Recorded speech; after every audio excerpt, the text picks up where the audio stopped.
Okay. All right. So we have Steve Adams with us this evening. And Steve is a writing coach and an author and a freelance editor in Memphis. He came to visit us a couple years ago and we really enjoyed his visit. So we were very happy to have him back. For over a decade, he's coached writers of all levels. His writing has won a Pushcart Prize. It's been listed as a best essay in Best American Essays. He's won the Glimmer Train's Short Story Award for new writers. He's been a guest artist at UT. His plays have been produced in New York City. His debut novel, Remember This, was published in October of 2022.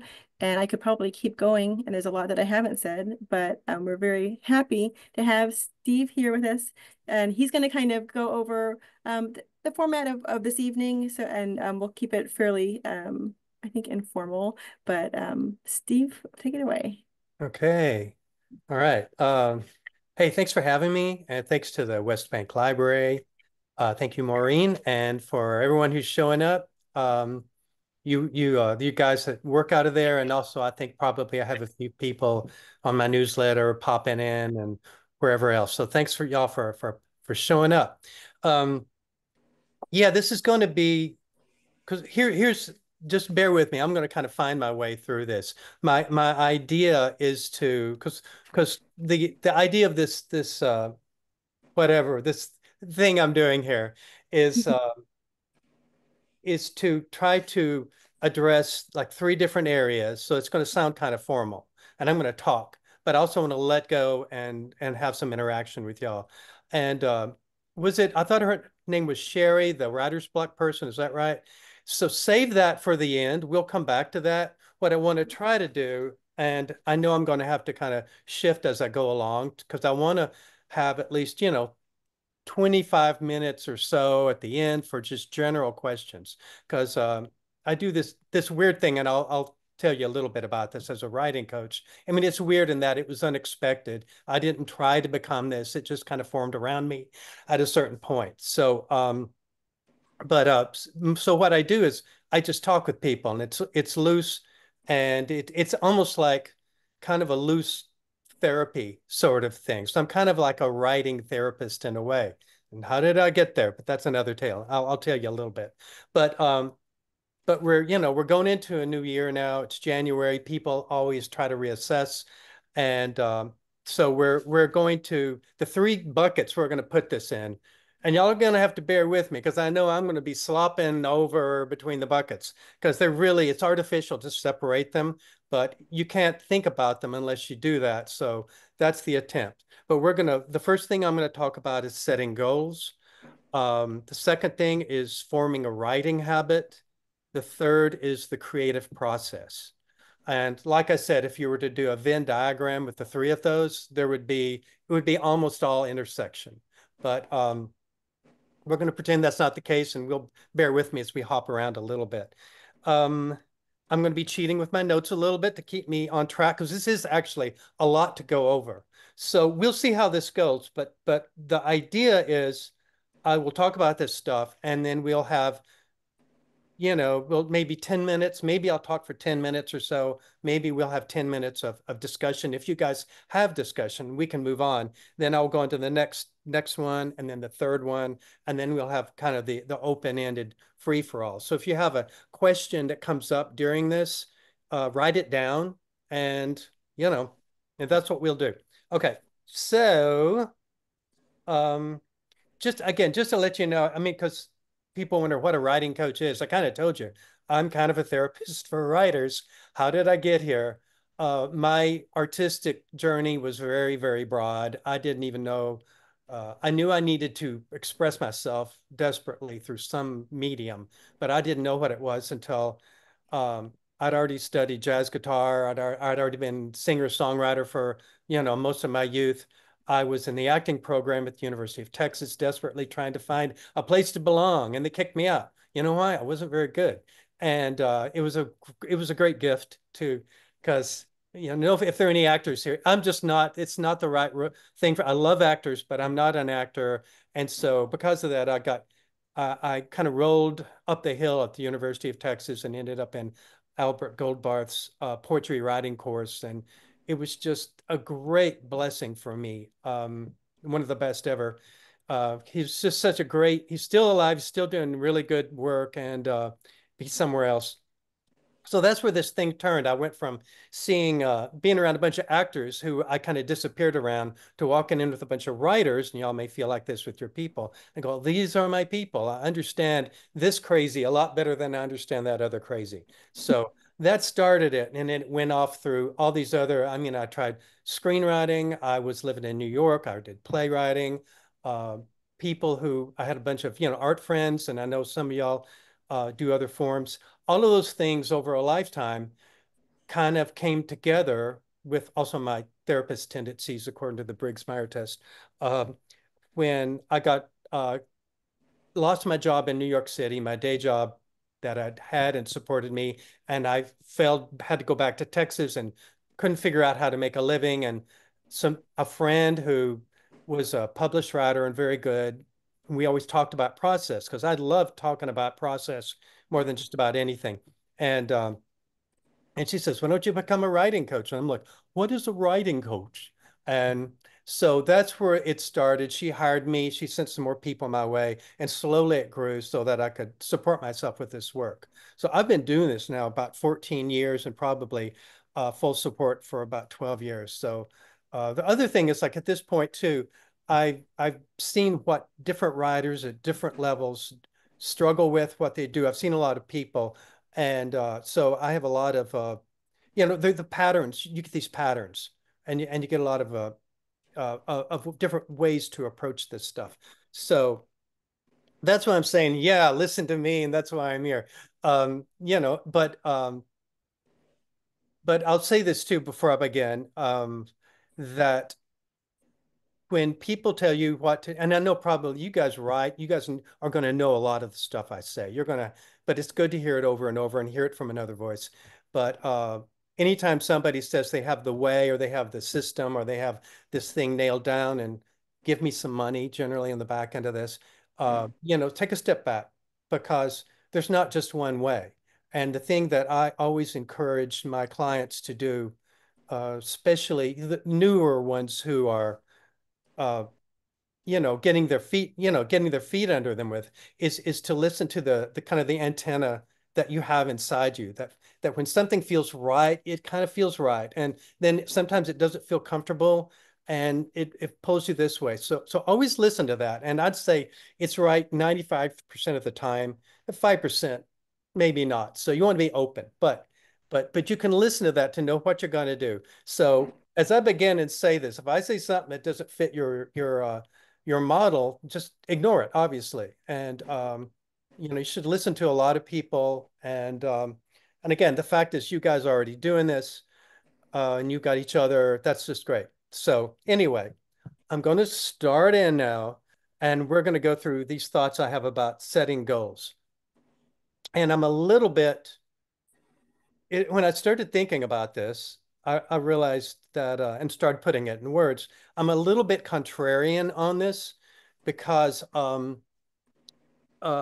my goals that I set for me or that I actually really invest in with my clients or anyone aren't the hard goals that some people put up, like I'm going to write a novel in a year and it's going to be done and that sort of thing, or in 6 months I'm going to be. I mean, if you're oriented that way, pay attention and use it. You want to use every aspect that you have, and you want to get mindful of where your variations are because you want to be able to work with you want to work as naturally with this stuff as you can. So it's good to kind of know what your tendencies are. Can you write, some people can write 5 to 6 hours in a day if they have it. Now I cannot. I'm limited. I'm like 2 hours max, 2.5 if I'm not doing anything else. It's the limit. It's like a bell goes off, I'm done. And so you figure out where you are and then you work with that and work around it. So anyway, for me, and I think this is a really good general way to think about goal setting. The goal for me is to show up regularly and do the work. And that sounds so simple, it's stupid. but that really is. And I want to note that I'm working with long form, so I have kind of an edit to that when I'm talking about different sort of work. But I'm working on a novel now, and it's kind of all that my imagination wants to do. And those things, as y'all know, I know people here have written novels, they take as long as they take a lot of times. And I think the way to go about them that I found works best really is this um, figure out how to get regularly to the writing space that's the right one for you and spend the time.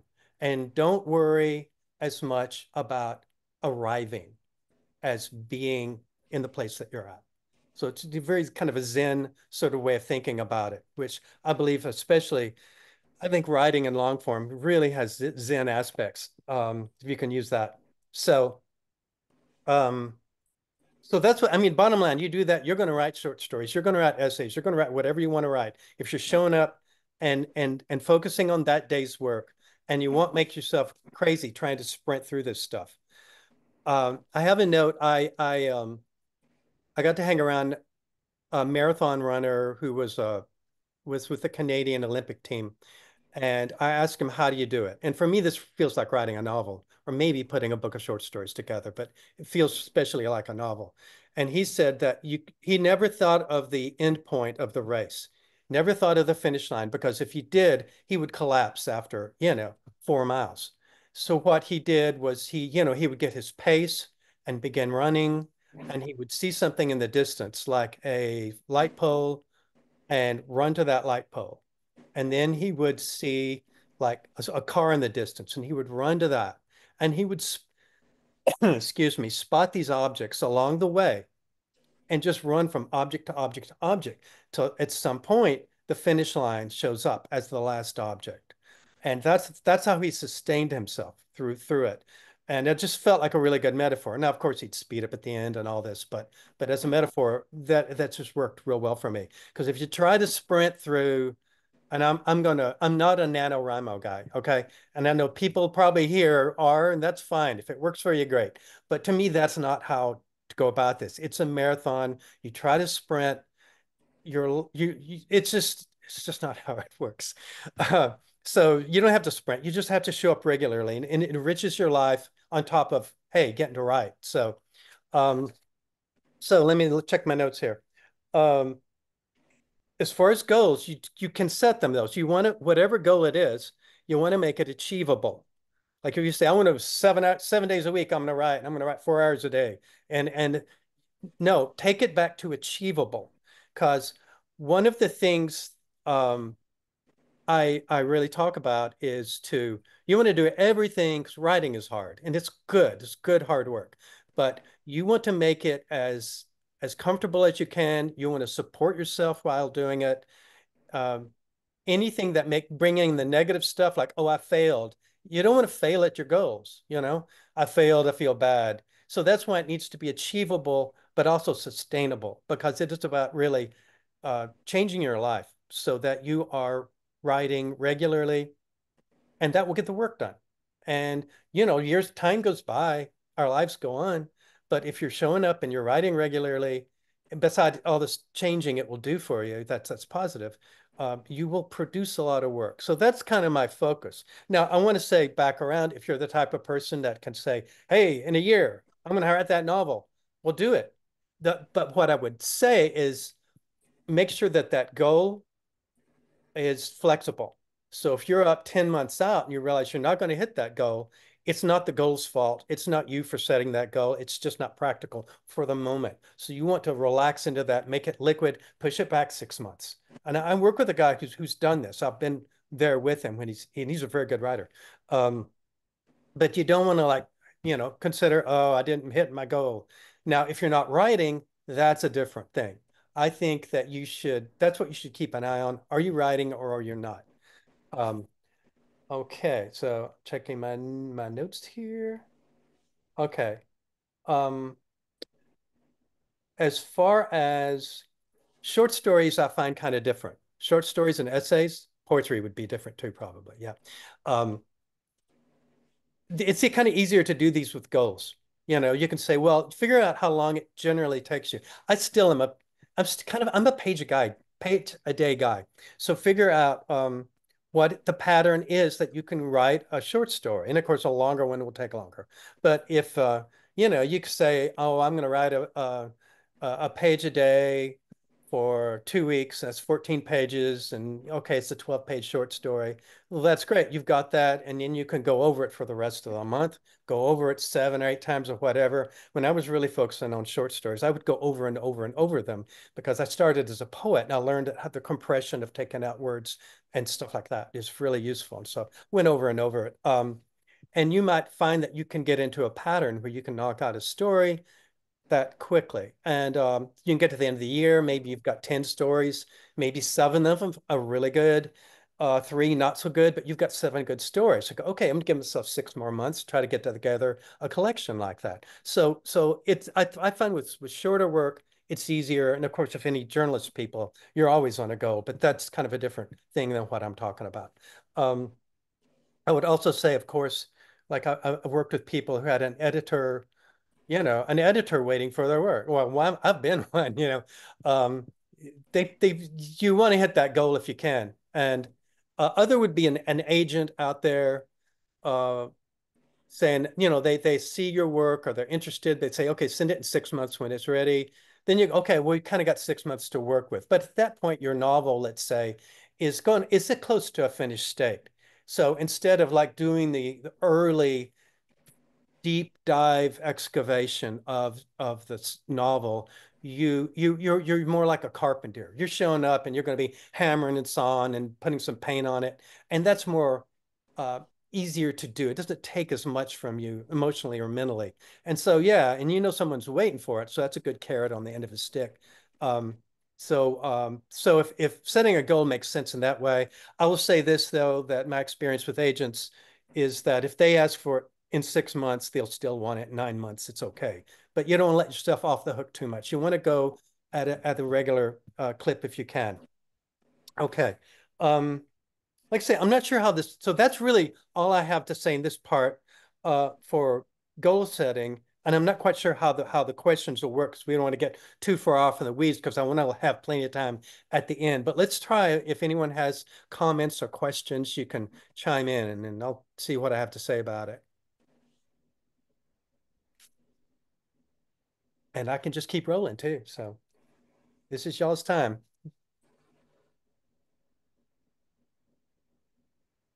Uh, do you outline or do you just write from the seat of your pants? The answer is yes, to both. This is one of these things where I think it's really good to, again, get a grip, a handle on what works best for you. And it might vary depending on the project as well. When I'm working on a novel, especially, I have a very basic sense of, I think in terms of 3-act structure, and that ends up being my outline. So it'll be like 5 points. And so I break it out into those sections and I kind of write from one to the next. Of course, they need to change as you get farther into them.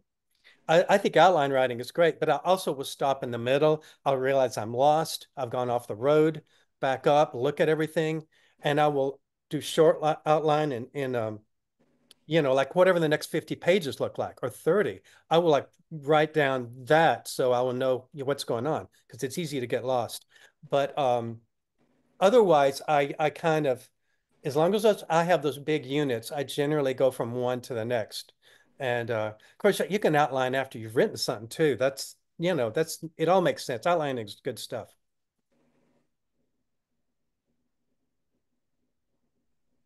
Yeah, I'm just curious, what drives a person to write, in your opinion? Is it to be competitive or like, or there's some intrinsic like a pleasure you derive from writing? I think that, I mean, it depends on the person. You're going to find different people who go at this for different reasons. But I think, especially the ones who stay with it and the ones who do really meaningful work. I mean, it's meaningful to write anything, honestly, but we, you know what I'm talking about, the really, the good stuff. But I mean, like me, I can't, I've tried to stop writing. I've tried and I failed. And I finally realized this is what I need to do. So there's something intrinsic in me that needs to express myself in this manner. So, but it might be that you just have something you really need to say. I've worked with some particular memoir writers, and these were non-writers who had a story they really needed to tell. And it was hard for them because they'd never written anything, especially a full-length book. But there were two of them. They both wrote their memoir, and they got their memoir. No, actually, there's a third, but they wrote their book, and they were done. But they got to say their story. So I think it does vary depending. But I do think at the core, I mean, of course, some people are competitive, but some people are very competitive. I think at the core, there's something inside the people who do this and stay with it, and it's really good for them, that needs to get out.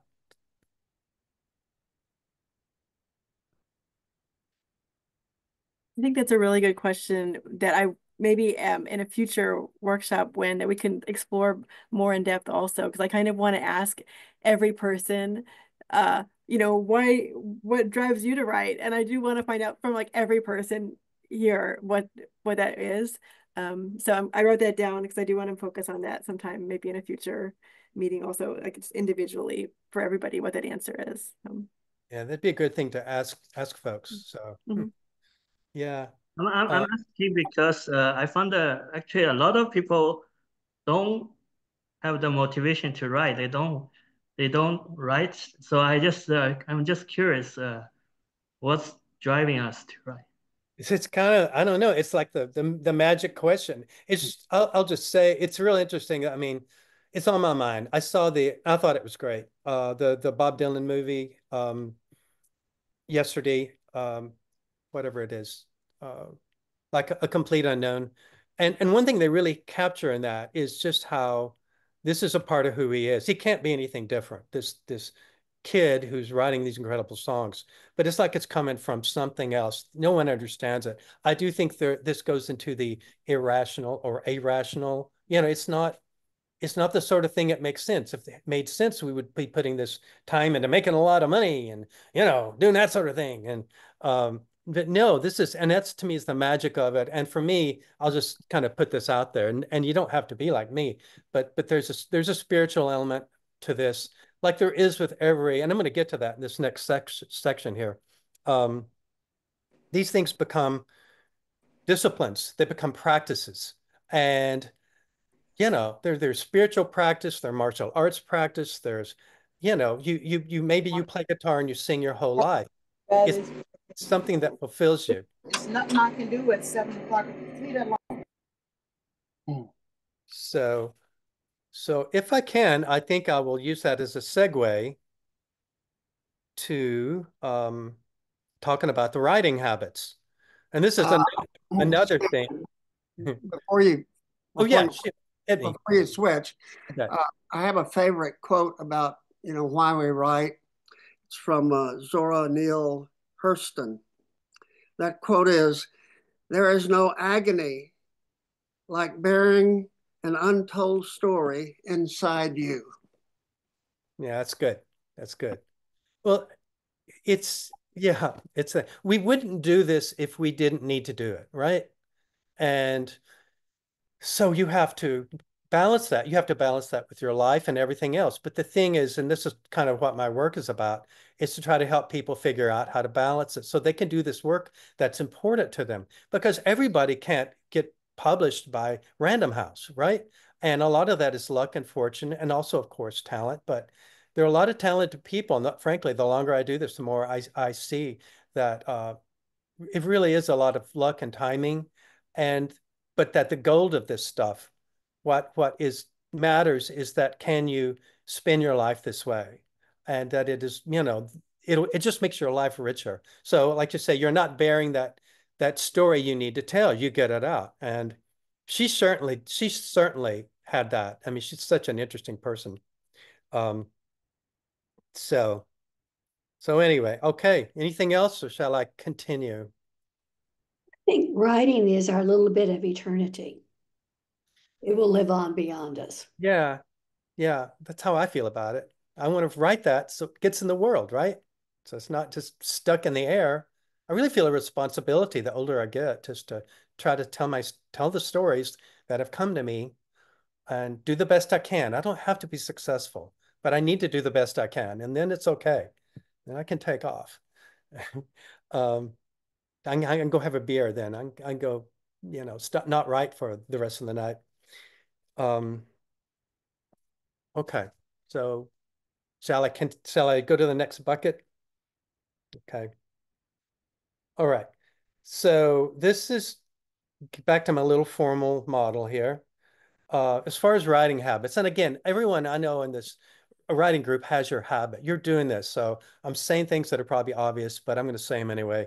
Because it's so funny. I find that when just for this even, I wrote down something that I knew, but I hadn't thought about it in a year. And I go, oh, I need to remember that, because you forget, right? But so much of my approach to this, again, what I've said, comes to achievable and sustainable goals.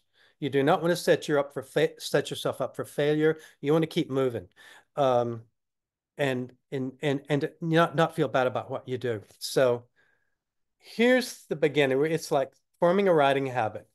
Okay, first thing, you find a schedule that works for. This is my method anyway, and it's pretty direct. You've got to find a schedule. And if you have a schedule and you show up for it, you will have a habit at a certain point.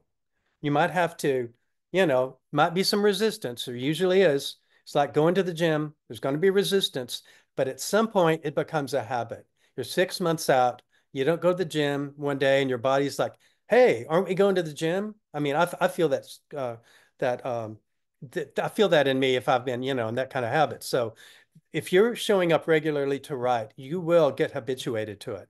And that part of you, that creative part of you that needs to be expressed and express itself, it will be, hey, aren't we going to go, aren't we going to go to the Starbucks actually, I'm not going to tell this story, but I once got in the habit of eating an apple on the way to, because I go to outside places. That's what I do. I got in the habit of eating an apple on the way to Starbucks one day. This is years ago. And apple was great. And I'd eat the apple. And about the time I finished the apple, I'd be at Starbucks. I'd go in and I'd start writing. One day, I wasn't going directly to Starbucks. I guess I am telling the story. I wasn't going directly there. I was going to change the oil on my car. And I turned north instead of, west, and was heading there. And I bit into the apple like I always did. And I felt this wave of disappointment just go through me. And that's like, it was like that was the part of me eating the apple was like a 5-year-old kid who wanted to go write. He's used to writing. I bite into the apple and we're going to write. And instead I'm going to do something not fun, like change the oil. And I was like, I had to talk to it. I was almost laughing. I was like, hey, we're still going to go write. It's okay. You just have to change the oil first. He was still disappointed, but so what I'd done is, because I'd done this every day, I had kind of got myself into this habit that was triggered by the apple. Apple triggered, got me into a creative space. And then I'd go into Starbucks. I'd go to one of my favorite tables.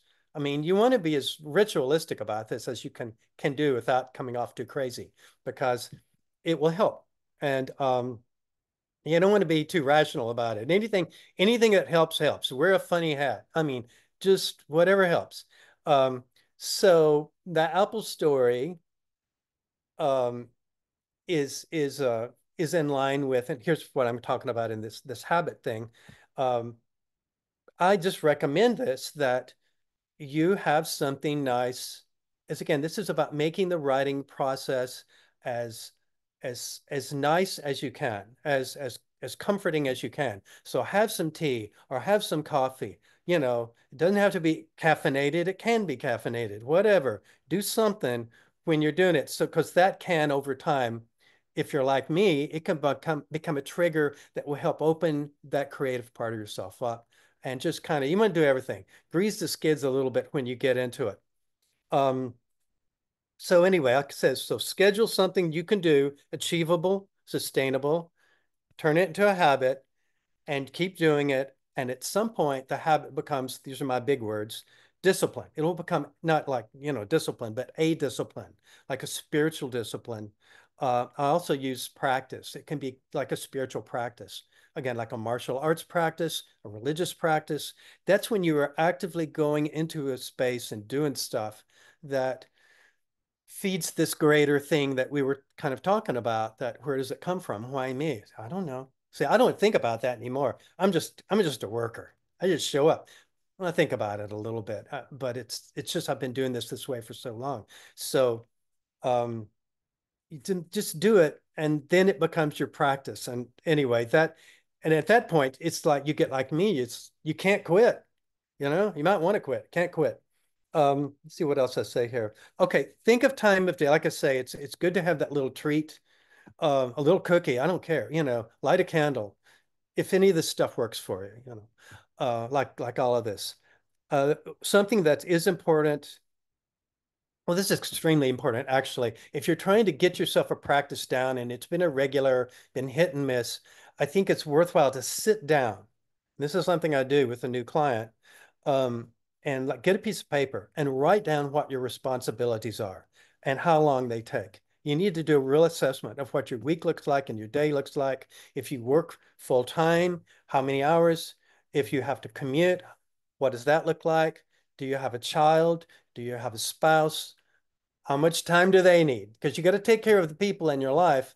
You have to figure out, this is a good trick. Know what they need and give them that, because then they'll be happy. Because if they're not happy, they'll come in and blow up your practice. I mean, they will, because you're taking time away from them. It feels like, but if you're with someone who likes to go out and eat once a week or go dancing, figure that out and give them that and let them know that you're wanting to do this thing, because they'll want to support you.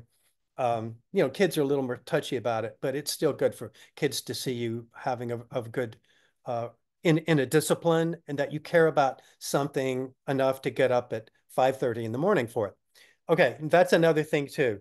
I'm not a morning person, but I recommend it if you can do it in the morning. Again, if you work, you're going to have to push things around. You have to look at your schedule and see where there's openings. And if you can do it in the morning, it's better because the time tends to be yours and not anybody else's. You can get up before anybody else. Your brain is rested from sleep. You've come from your dreams, so you're in a creative state. And those are all helpful things. Again, I'm not a morning person. I do it in the afternoon, but I start getting tired, in like 7 or 8. Some people, I worked with someone, she worked at 11 to 2 in the morning because her husband went to bed about 10:30. And she just couldn't do it until she got the space to herself. So just be creative, think about what works best for you. And I do think that this coming back to it, figure out how many days a week you can do it. I mean, a minimum. Figure out the achievable goal you want to hit to have a successful week. And I find 5 days a week is plenty good. I usually write 7, but I don't have to. Something can happen and blows up a day, and I don't feel like, oh, I didn't write today, I'm a bad writer. No, I got in my 5. This was the extra day in there.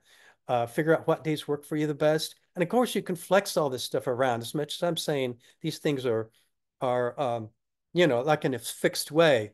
You want to build in that flexibility. But the thing is, and again, there's always an exception. I worked with a guy who could write 7 hours a day, but he could do it twice. It works for him, but he's the only one. He's very rare. And now, again, I wouldn't recommend that. He's just, has this odd way of doing things. The advantage of coming back day after day is that you build momentum. Things flow into each other. And my metaphor is that you're not getting a cold start every day, like a car that's been sitting there in a cold weather for a week and it's hard to turn the engine. If you're coming back regularly to it, the engine's going to be warm. You won't have to go through that that bump. I generally go through a bump when I'm every day.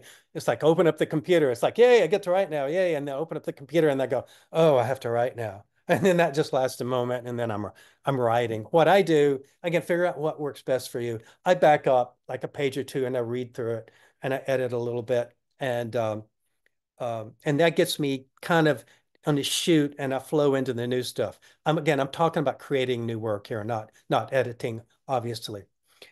So you can, again, play with all these things, figure out if you're better off in a quiet room where no one's around you, or like me, I like to have the chatter of voices around. For some reason, I don't question it. I just go out and find the coffee shop or the little at the bar, and I get in a little, I'm the weirdo at the end of the bar or in the dark corner, writing away and drinking very slowly because, you can't, that can get away from you. You're just drinking and not writing. So that's my basic ideas about this. Yeah. So you want to make the routine this is my method. Make this routine as regular as possible. And after a period of time, you'll move from resistance. You'll move from resistance to your body expecting this kind of release from the work. It will your body will expect it. So and this is under normal circumstances. We're going to get to writer's block in a moment about, before this is over, we'll get there. But your body will, your emotions, not just your body, your mind, heart, your spirit, it will want this release. And so it will make you kind of show up and do the work. So that's what happens. That's when you get to that point, you're out there into practice. You're out there into a discipline or a practice. Well, like I said earlier about this, the regularity of it is what appeals to me a lot. The tortoise wins this race. A tortoise takes a few steps a day and then goes to sleep or whatever they do. And they travel across the state of California step by step like that. And I just find this is a good method for me and for people who aren't sprint oriented. So yeah, and I know I've said this, and I know I'm moving through this pretty quick. It's just, this is a great thing. I went through a really tough period when I got kicked out of New York because, again, the economy collapsed and I couldn't get work. I couldn't get anything. I didn't quite know who I was anymore. But when I would go and write and open up and start work, even if I'm just reading my stuff, it would make me remember who I was. So that's what it does to me. It can give you this this greater sense of yourself, and so you don't get washed away by all the crazy stuff in the world. And there's a lot of crazy stuff in the world, right? And in our lives as well. It can really ground you. So I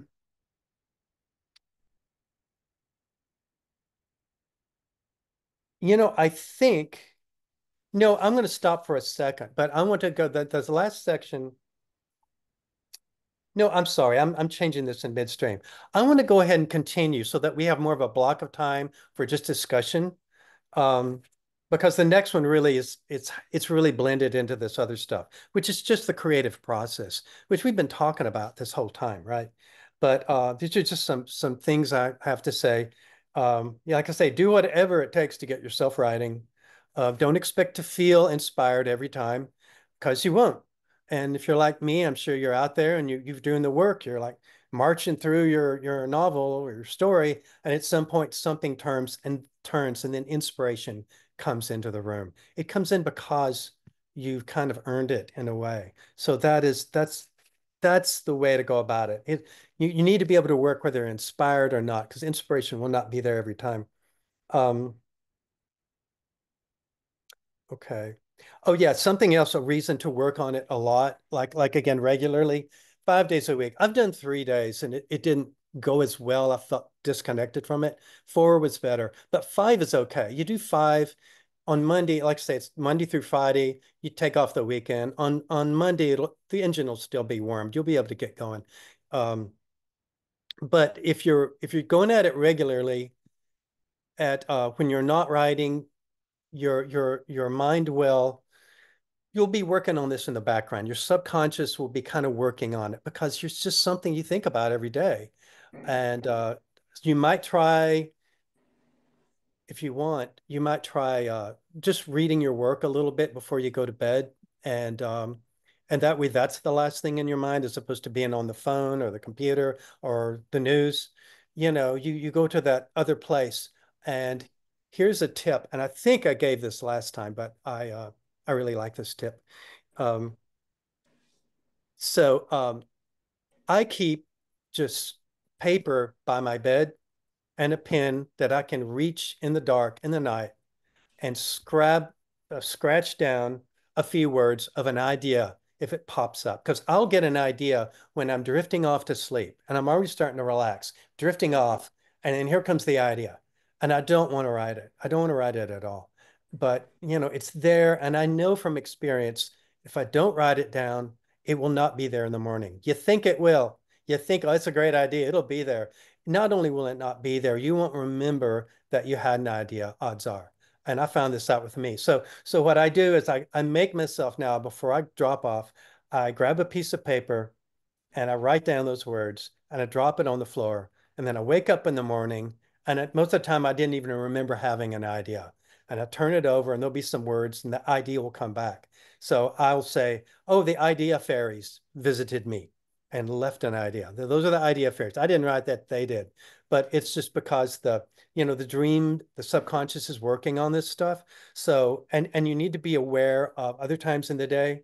Again, regularly writing makes this happen a lot more. Often, and there's research around this, you will be doing something, not writing, and generally with your body. You'll be taking a walk, you'll be showering. Showers are real big for this. You'll be driving, and suddenly an idea will pop into your head. And this is when you want to get the idea down because they fly away real quickly. And don't have a wreck, pull over, write, talk to your phone or write on a piece of paper. But you just can't count on it being there. It just won't. So again, these to me are reasons to just, regular work, and the stuff can start swimming around you more. And it's fun. So let me see if there's anything else in this area. No, that's it. That's it. So I might have something, a confession toward the end I will hit on, but something I just went through a few weeks ago that was interesting. But why don't we open this up to any more questions? We could talk about writer's block right now, since that was already brought up. And so you guys had some good advice. I mean, obviously, excuse me. Obviously, there are a lot of ways to approach writer's blocks, and it means different things in the situation. So, man, I'll listen to everybody. There's a lot of ways to do it, but one of the things, Sherry, that's you, right? Yeah, that's me. Okay. There are techniques that people are talking about, and maybe I can come up with some, or you probably tried pretty much everything you did, but there was some good stuff. Sometimes, and this sounds like what I shouldn't be saying. I mean, this is my little confession. I had to stop writing about a month ago. And I'll tell you what, okay, guys, this is kind of worth knowing. And again, I know a number of y'all have already written novels, but my novel hit this, it collapsed under me. And it's really uncomfortable. It's really, it's just really painful and awful. But because back when it happens, and this happened to me once before on my novel I got published, actually. But it feels like it's all over, it's dead, you have no idea what you're doing, you're lost. Hey, I'm the writing coach. I'm the guy that talks about writing and loves the process. And there I was looking up at the ceiling, like flat on my back, going, man, can I just walk away from this thing, And I'm like, it was really, really painful. And so I just said, I need to stop for a while. I've been working real seriously. I was literally like 320 pages out into this thing. And I read it through, and something I saw on TV spun my head, and I'm at a different place now. It's my confession. And Sherry, I'll get back to you. I'm sorry. Um, um, but it really spun my head, and I knew I just needed to stop. And I played guitar, I watched TV, I read a little bit. I didn't strain myself too much, and I think there are a lot of other factors involved. I think one of them, and I'm like 4 or 5 weeks in a different place now. I'm in a different place, but I think I read this massive amount of pages, which I knew weren't going to be perfect, and some of it I really liked, but some of it wasn't right. And it's like it's in your mind. Essentially, it's on the page, and I think, and it's a really challenging work I'm trying to get down. And I tried to not write this book, but it doesn't go away. So I'm going to have to write it to get to the next book. So I made myself stop for a series of weeks. And what happened was the story didn't go away. The character kind of started talking to me after a couple of weeks. And I'm like, well, I'm here. And so I went through and I've been inputting the little edits into the work now. And then just this last weekend, there was something I knew I had something I could solve, but it was be hard. And I started working on it, and things started shifting, and it started opening up. I got an idea about my character. And so right now, and it might be delusional, right now, I'm feeling really positive about my novel and ready to go back. So one thing, and this is just one thing that you might want to think about, Sherry, is that maybe you need to take off a couple of weeks. Again, this sounds like maybe bad advice, but it sounds like what you're doing anyway. And make sure you come back. You don't want to take off a couple of weeks and then 6 months go by. It's just maybe you need to reset your head and recharge, because this takes a lot of energy. They've done research on the amount of energy that this type of thinking does, and it burns calories. I mean, it really burns calories. They did something with, I wish I had this paper because I referred to it, but chess champions, they burn a lot of calories because they're just staring and thinking. So it's kind of like what we do. And so maybe, oh, here, I have some ideas. I actually have a few ideas that have to do with the creative process.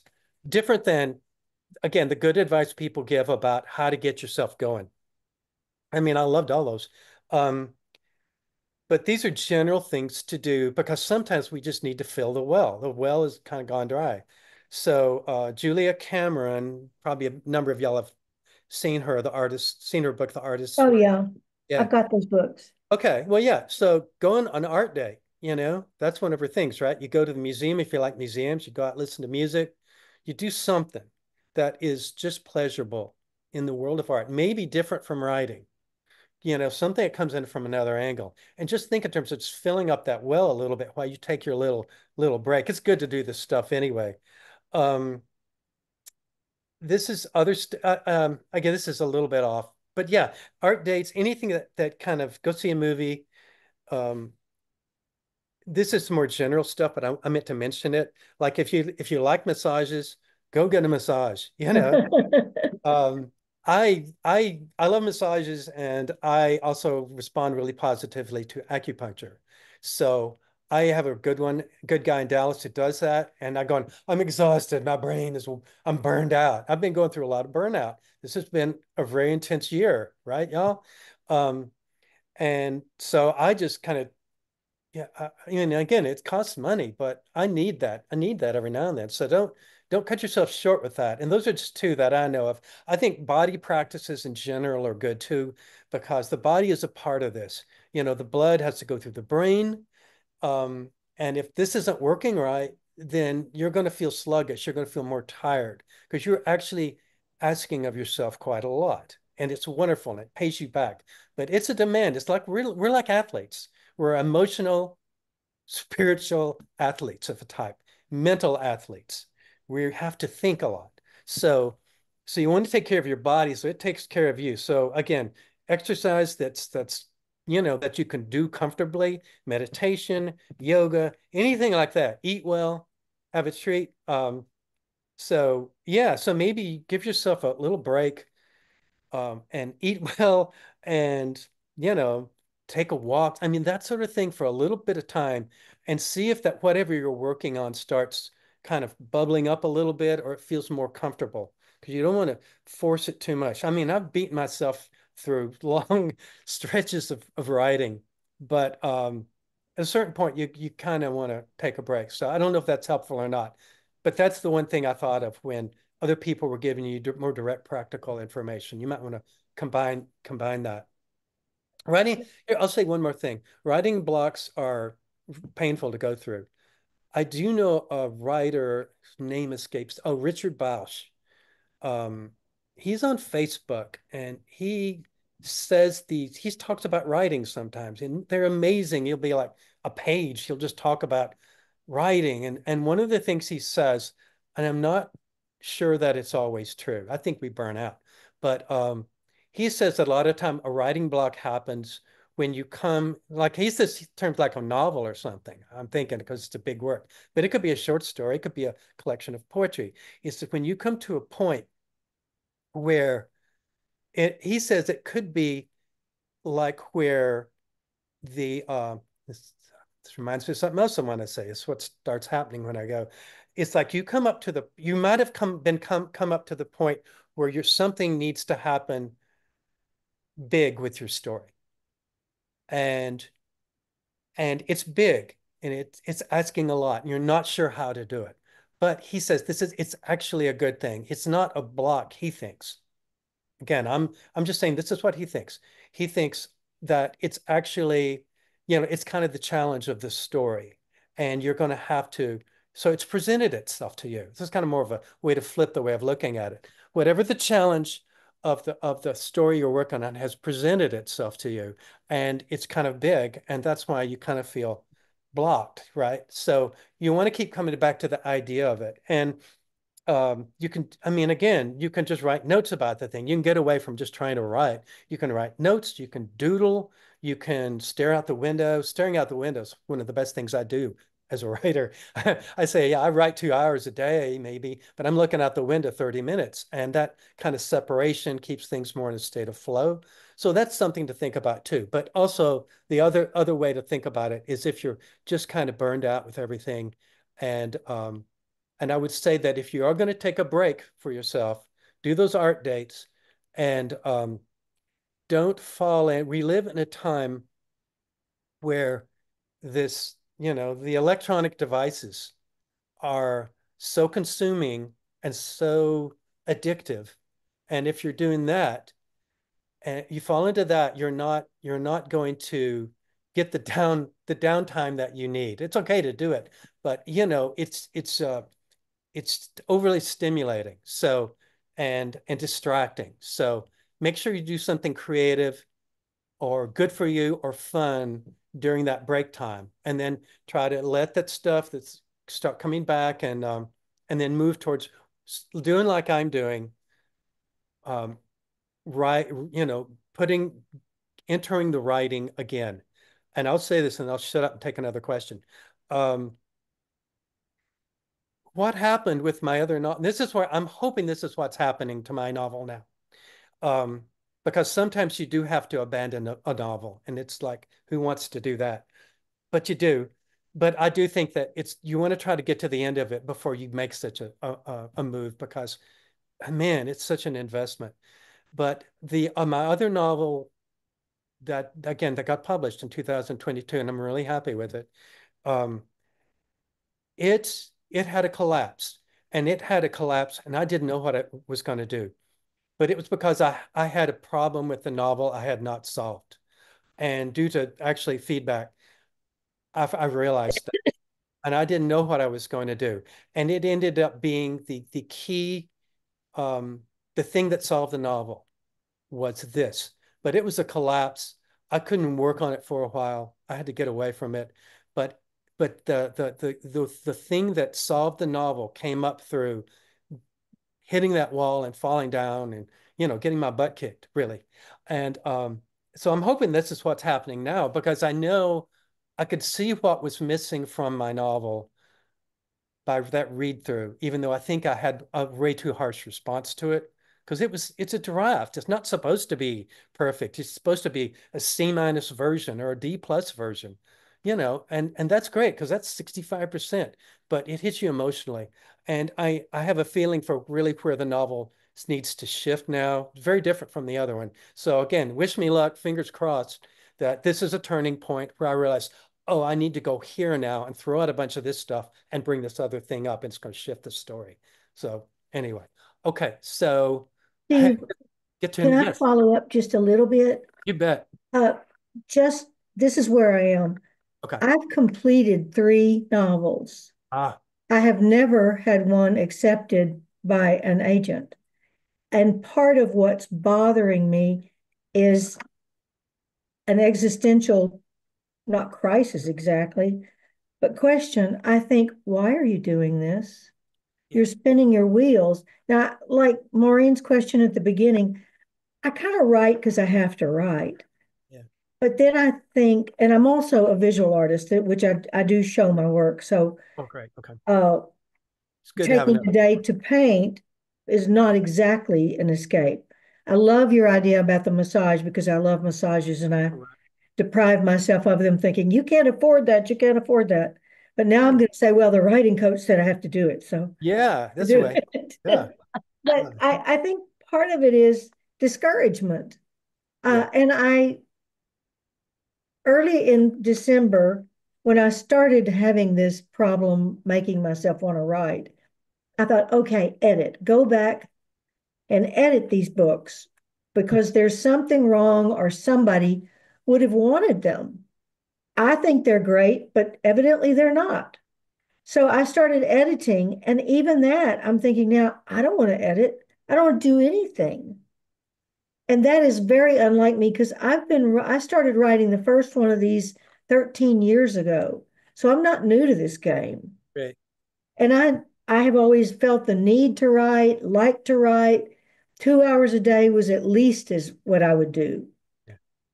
I am at a quandary right now because I'm thinking I'm not going to give up on this because I just have to write. And I also love this group. This is a wonderful group of helpful, kind, supporting writers. And they keep me going. Sometimes I just show up, like you said in the very beginning.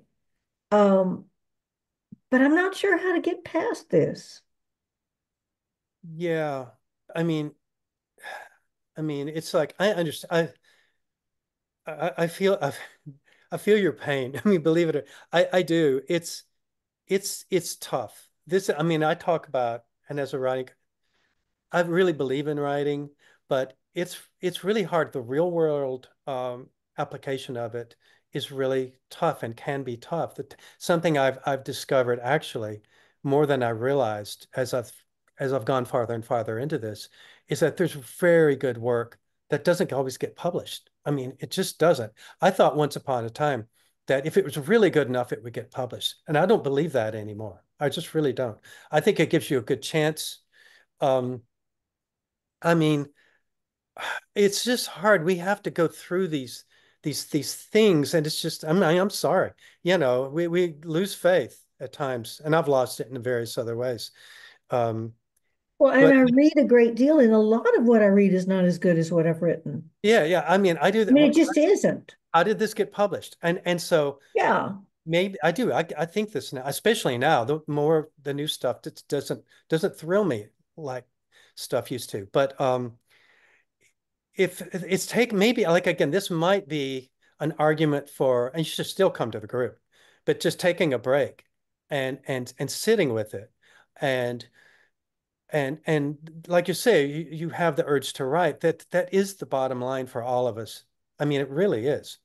And publication is a whole other thing. And I'll say this too: the published, don't be turning anyone off trying to get published, but it's getting weirder and crazier right now, and increasingly unfair. And it's always going to be unfair.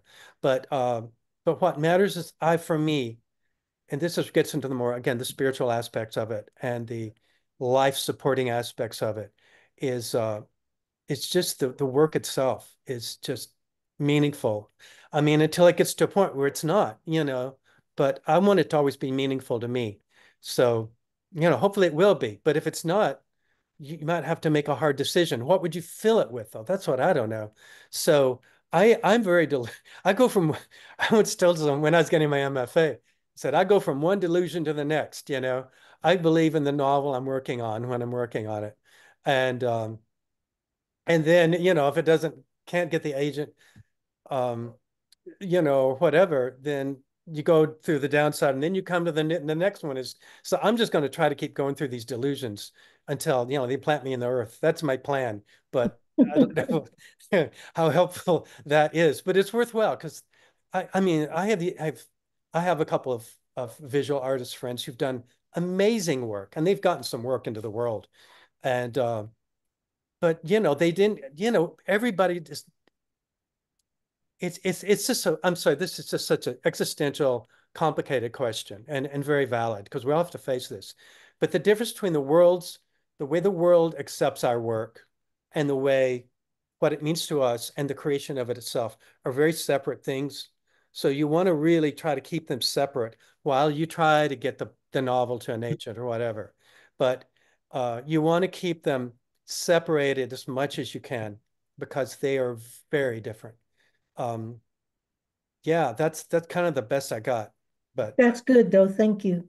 I really like what you said about, a writer's block, though, that might be a message, a subconscious message to yourself that, your novel's screaming, it needs something that you're not giving it, and to maybe pause and maybe try to be receptive to what that could be. I really like that idea. Yeah. Well, thanks. And I'll also say that in the dark side of that is I wasn't even receptive. I'm lying on the floor looking at the ceiling going, I just got my ass kicked. I have no idea where this is going, but still, but I noticed that's one reason I wanted to bring this up, because I think published writers rarely say how much this sort of thing happens. I called up some of my writer friends too. And I said, hey, did you go through this? And they admitted, oh yeah, I completely lost faith in my novel at this point. And so I think it can be, I think that's the idea, is to know if you do, get hit in the face with a shovel halfway through your work, it doesn't mean it's over. It just, this can be a part of the process. It also might be that the novel isn't working and you need to move to the next thing, but you can't know that. And you need to be open, like you said, to the fact this can be a turning point. And really, I bet half the time it is. I think half the novels probably go through this. I don't think they all go through it, but I think, it'd be interesting. I don't know, but I just get the feeling this probably happens more than, writers talk about. I had, she was an incredible teacher when I was getting my MFA, and she came in one day and she admitted to our workshop. She sat down. She looked like she'd been hit in the face with a shovel. That's what she looked like. And she had a major publisher and a major agent. And the editor, this book was going to get published. They paid her for it. And they wanted her to change some stuff first, though. And she sat there and she says, and she just looked just like, again, shell-shocked. I have no idea how I'm going to do this. I have no idea. And I was like, oh, that's interesting. I didn't think that happened, but it does. And you know what? She figured it out. But it was a tough moment for her. But I'm sure when she thinks back about that publication, she thinks about those changes that she had no idea how she was going to go. And I don't think you can always just charge right into them. You think sometimes you have to give them space and let them breathe and just see and have some faith and go get a massage, go get some good food.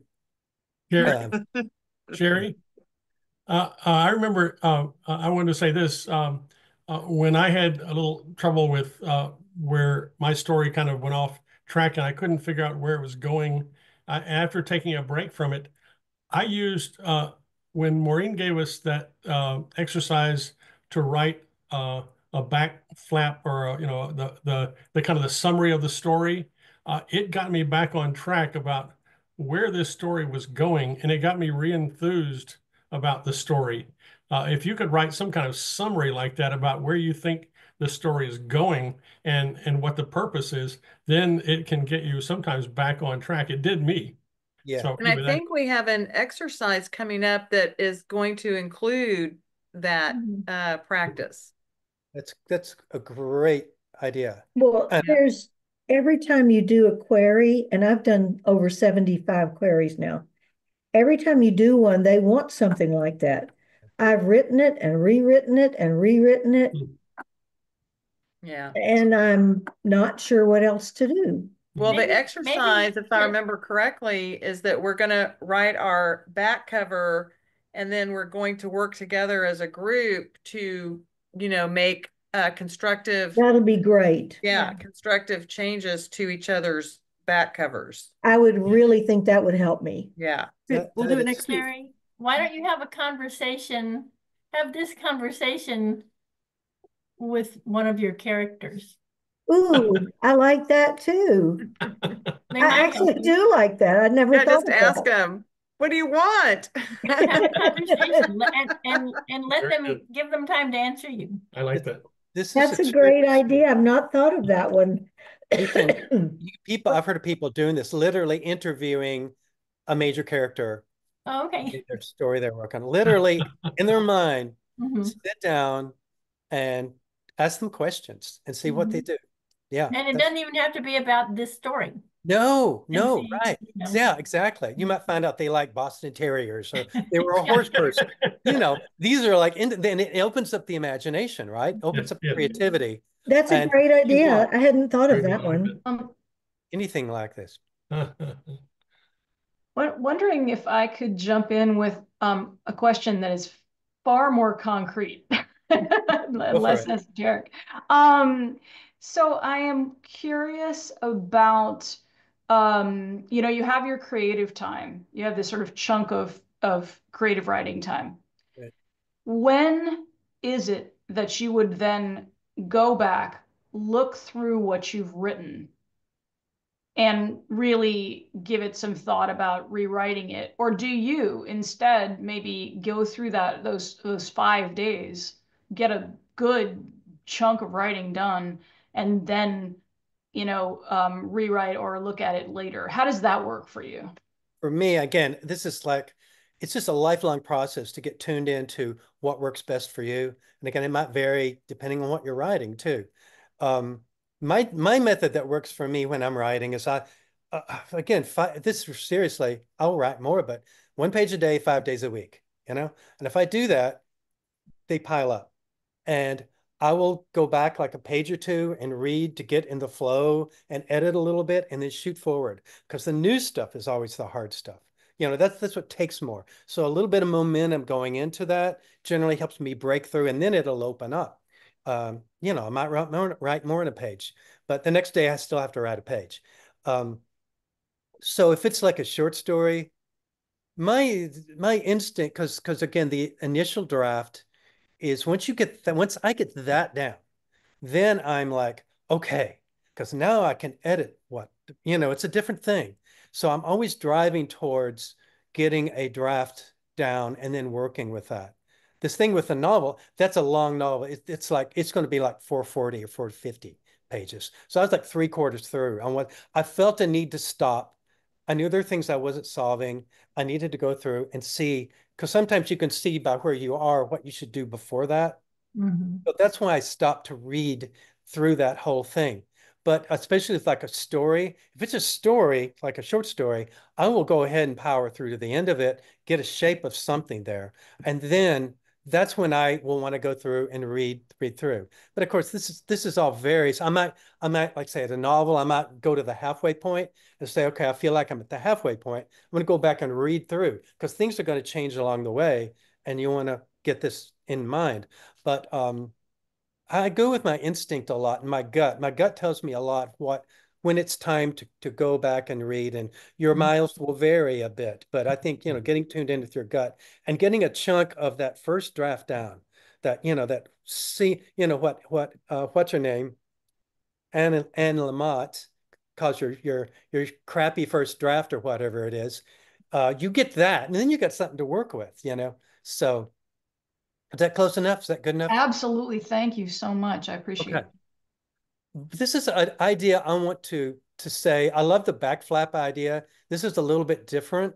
I have a friend who has an idea of might be more useful for novels, but similarly, she says, write a fairy tale of your novel, just a short, like a one-page fairy tale of half a page. There once this as a fairy tale, and it tends to bring up, because those fairy tales are really old stories, and that the idea of that, it'll bring up a lot of the core elements of it, and it's fun and it's imaginative. So that's another way of doing it. But yeah, man, if you guys can help yourselves with the back flap, and that helps with the query letter. This is why having a writing group is so, especially if y'all like each other, it's such a good thing. Yeah, I agree. Steve, I can really I say appreciate- something about the Oh, go ahead. writer's block? Yeah. The holidays have taken a toll. I was cruising along. I was doing pretty good. I had my book. I have to research it.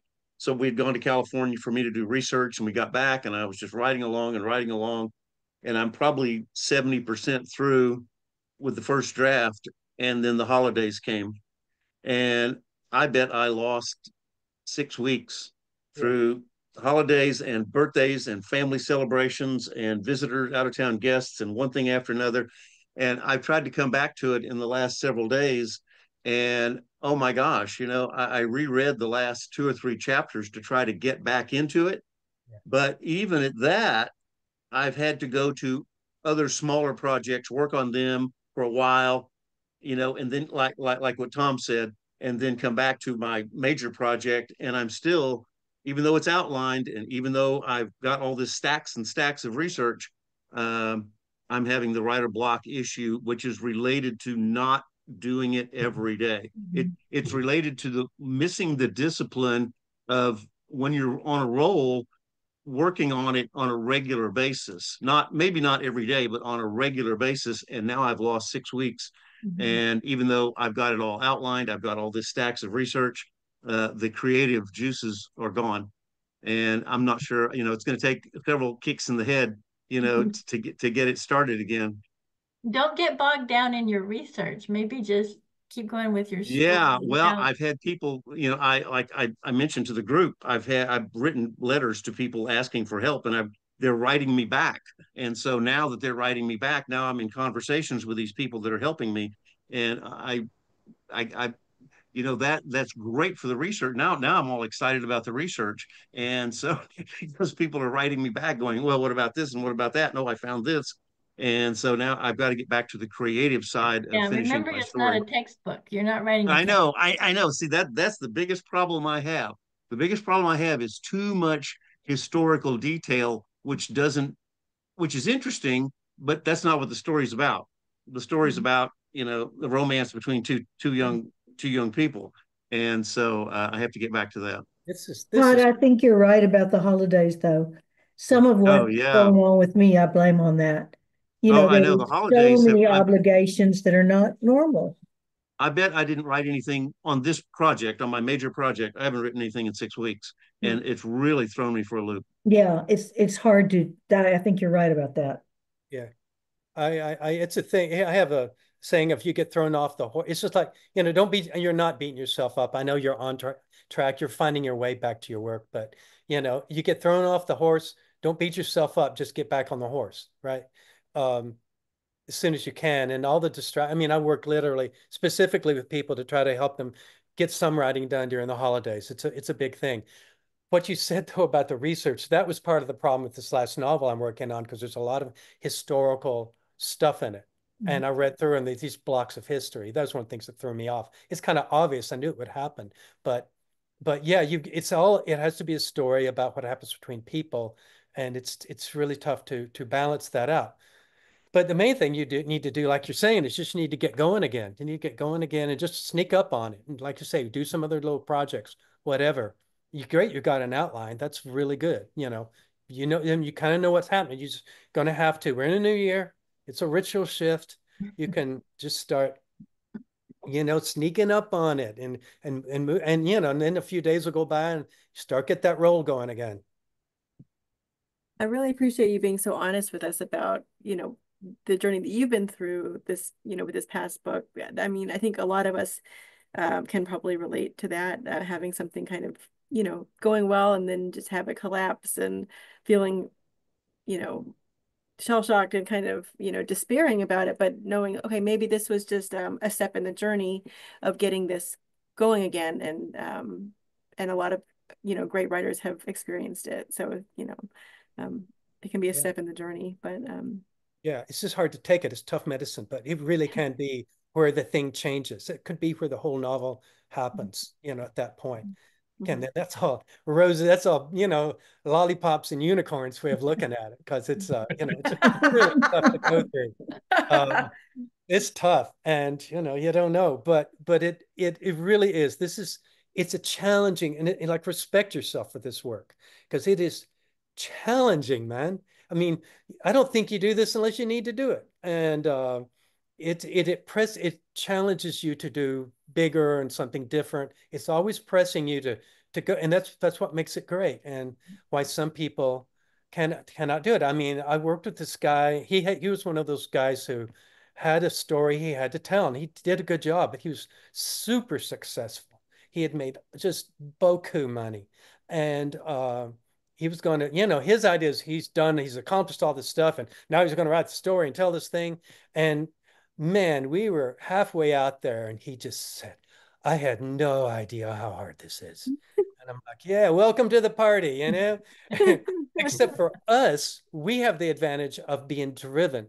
We have this thing pushing us from behind that makes it better for us than this guy who wrote his one book.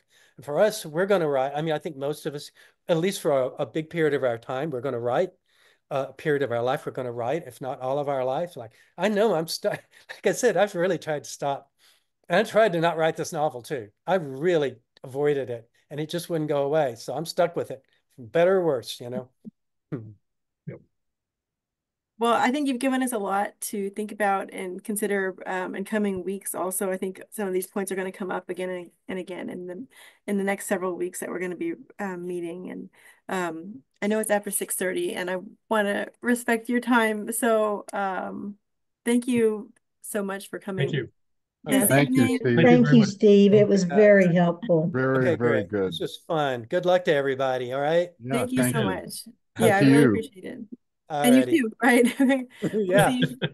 And hopefully we'll see you again. Okay. Yeah. Yeah, come back. Please. Okay. Yes. Thank you. All right. Bye-bye. You take care. See you. Bye. Bye. And the rest of you guys, I'll see you next Monday online. And I think we will do the back flap exercise next time. Yeah. I'll send you an email. Sorry. Okay, thanks. See you guys. Bye. Bye-bye.